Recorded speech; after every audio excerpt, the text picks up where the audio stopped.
There's a commitment, I think, in every employee here when they come aboard that they're here to serve the customer, and they act that out. They live it. Whether they're moving baggage, whether they're working the gates, whether they're on the aircraft, whether they're in this corporate office, there is a real sense of commitment to the customer that is more than just verbiage.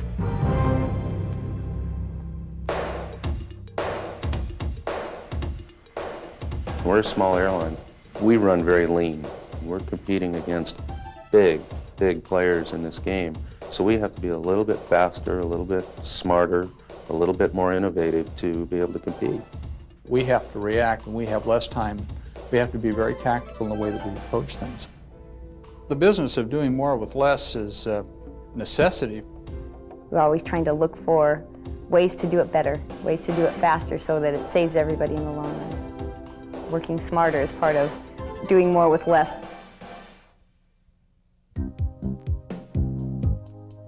Yes, there are. Yeah. I think some of the best ideas that have been done in the last couple of years have originated with individuals in various departments. If you empower people and give them authority, I think it works. We take information, we accumulate it, whether we're in corporate communications, whether we're in maintenance, whether we're in flight operations. We can then sit down and analyze that information very rapidly. Based on that analysis, we can make a decision, and on that decision, maintain our competitive advantage. What I do is manage the mileage incentive program. So what I'm responsible for to a high degree every day is making sure that that program is competitive, that we have competitive information from other carriers, that we're in touch with our frequent travelers and we know what they're doing and what their future needs are going to be so we can meet them. Probably the most visible thing is issuing the financial statements in a timely manner and getting good information out there fast. And we're constantly looking at ways of doing that better, doing it more efficiently, and really giving people what it is that they need.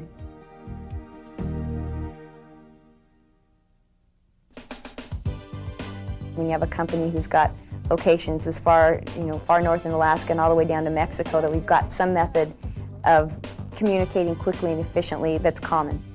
That's probably part of what's driving our decision to use Macintosh.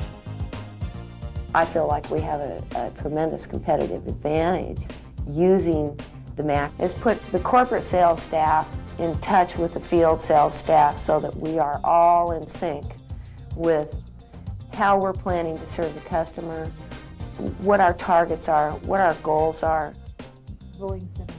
Once you get the Mac in, the expectation, it becomes very high, very fast. Okay, I've done this one little thing, now I want to do everything else, and I want to do it now. We have an online mainframe application that forecasts components that are coming due, inspections that are coming due. Unfortunately, it doesn't allow us to give the what-if scenarios. If this aircraft changes, if this time limit changes, how do we do our overhauls if we change the block schedule, and what happens?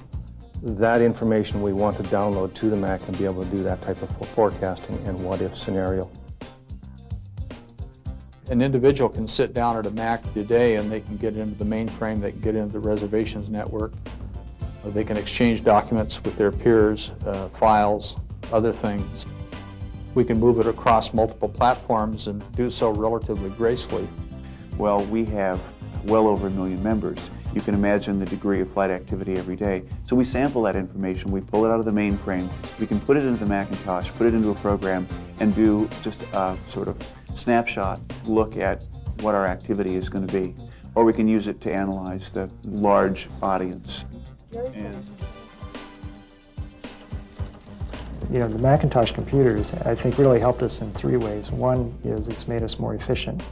We produce a weekly publication, and we do it a lot faster than we used to with traditional typesetting equipment. It's also reduced errors because we no longer have to rekey copy the way we used to. And it's given us greater design capabilities.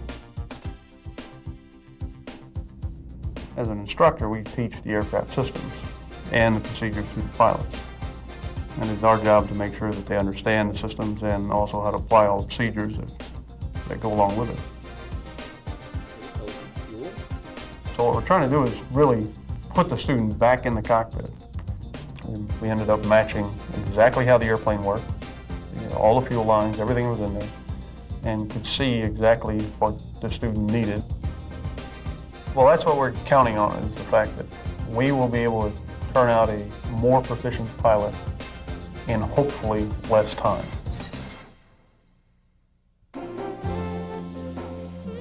If we can just save 2 days off the current course, and if you're going to give, say, 17 to 20 courses a year, and you're going to have an average of 8 to 10 people in a course, now you're talking about a pretty good savings.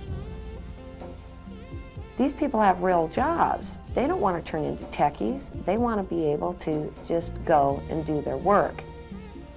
Now, as you walk through the building, you see that everybody has a Macintosh at their desk. I realize for my own use that I'm saving secretarial time, I'm saving processing time, I'm saving assistance time. I can put this stuff in by these programs. It analyzes it. I pull reports. It's a great deal. It's been very effective, the Macintosh has, in making us better at what we do and at less cost.